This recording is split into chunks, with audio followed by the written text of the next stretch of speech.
皆さんこんにちは。シンガーソングランナーのすいです。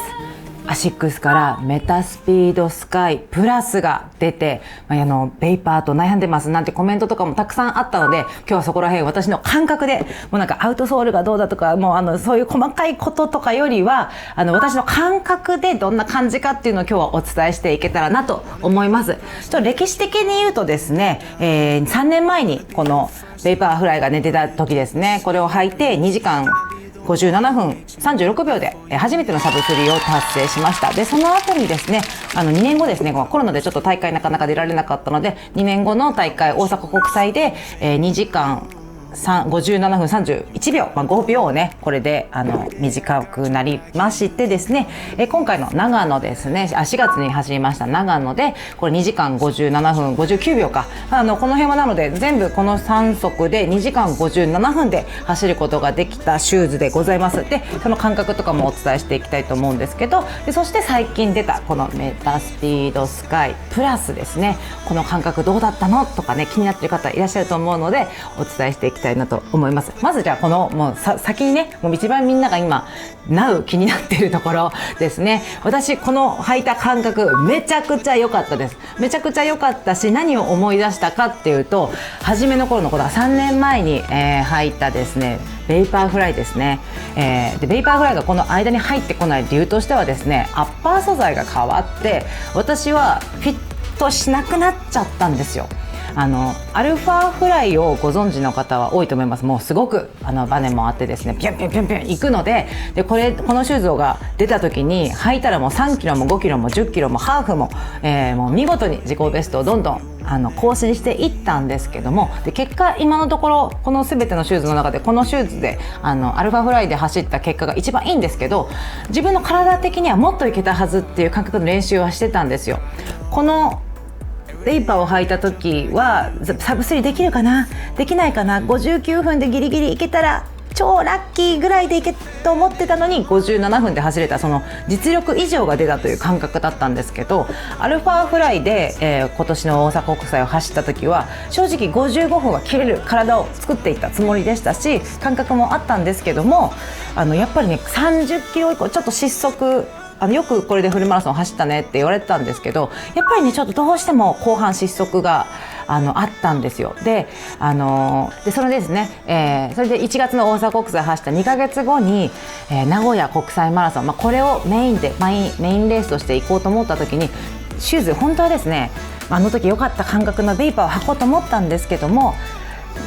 ちょっと今のベイパーは私に合わないぞと。で走ってちょっといろいろ不具合があったんですよ。足に不具合もありまして、じゃあ無難なアルファで行こうと思って走ったんですけど、やっぱりね30キロ以上以降のねその感覚、足がこんなに重くなるはずじゃないのに、もちろんちょっとスピードが速かったっていうのもあるんですけど、ちょっとシューズのせいにするのは良くないけど、感覚を話したいので、感覚的にはめちゃくちゃ後半やっぱ重くなっちゃったんですよ。で長野は気楽にサブスリーしてもしなくてもいい、自己ベストも目指さずに楽しく走る、その中で選んだのが、このメタスピードスカイだったんですよね。で実はメタスピードスカイこれ 24.5 なんですよ。で24のメタスピードスカイを履いていて、やっぱちょっとすごいこの辺が当たる感じ、足のなんかこう、爪がちょっと痛くなる感覚があったので、5キロまでしかいけないかなと思って5キロでは自己ベストを大幅更新したんですよね。メタスピードスカイで24センチのものを履いて更新したんですけど、それ以降ちょっと足がパンパンになっちゃう感じがあって、名古屋でも今思えばたらればはないんですけれども、今思えば 24.5 サイズアップさせていけばよかったかなとかね、たらればはない、そしてシューズのせいにしている自分がいるっていうところはあるんですけど、サイズがちょっとやっぱりちっちゃく感じて、それでやっぱりメタスピードスカイやっぱ良かったなと思って長野は 0.5 センチアップさせて走ったら、もう長野はね、今年の4月の長野は2時間57分59秒で走った長野はですね、もう今までのフルマラソン全ての中で一番楽に走りました。動画もアップしてるんですけど、途中もね辛いは辛いんですけどめっちゃね体はね元気なまま最後まで、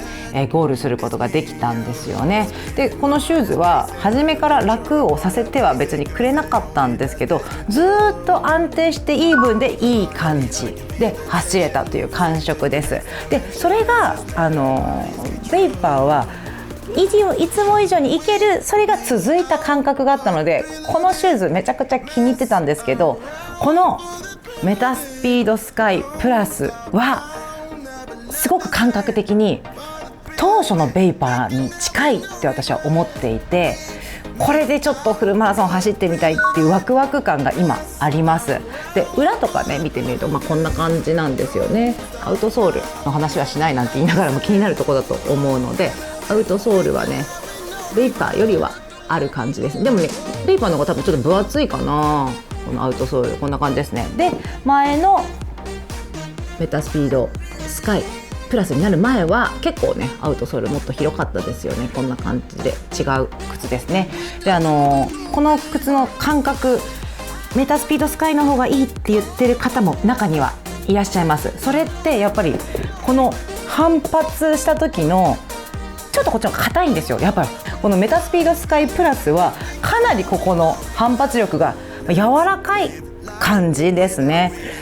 アルファほどまではいかないけど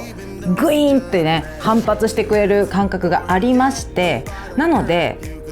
初心者の方でももしこれ履いてもそんなに危険じゃないとは私思ってたんですよ。たまにね厚底いいんでしょって言って初めからもう3万円ぐらいのカーボン入り買う方いらっしゃるんですけど、その時にベイパーだとやめてって思ってましたけど、メタスピードスカイだったらなんか結構硬さもあってそこまでグラグラしないのでいいんじゃないかななんて思ってたんですけども、メタスピードスカイプラスはこれはやっぱり足首周りの負担は結構あるんじゃないかなと感じていますので、履くときはやっぱり筋力トレーニングより強化しなきゃいけないシューズかなとは思いますけども、めちゃくちゃ私はフィットしています。でこの前初めてこちらのシューズを履いた日に5キロ TT があったんですよ。TT しなくてもよかったんですけど、ただ5キロ走ればよかったんですけども、19分5秒だったっけな、3秒だったっけな、2秒だったっけな、なんかそれぐらいちょっと調べておきます。でセカンドベストで余裕を持って走れたんですよ。余裕を持ってと言ってもかなりすごい顔してますけども18分台出るかなって思ったぐらい感覚としてはよく走れました。でこれでねまだハーフとかはまだ走ってないので何とも言えないんですけども、私はこの感覚はこの元祖のベイパーフライに似てるんじゃないかなと思っておりますので、これがちょっと参考になればななんて思います。これからまたねいろんなシューズ履いてこんな感じでしたよってまたお届けしていきたいなと思うんですけども、今日はまずはベイパーとメタスピードスカイ悩まれてる方もいらっしゃるかと思うので、そんなお話をさせてもらいました。あと最後にこちらメタスピードスカイこれはプラスかを 0.5 サイズアップしたってお伝えしたんですけど、こちらはですね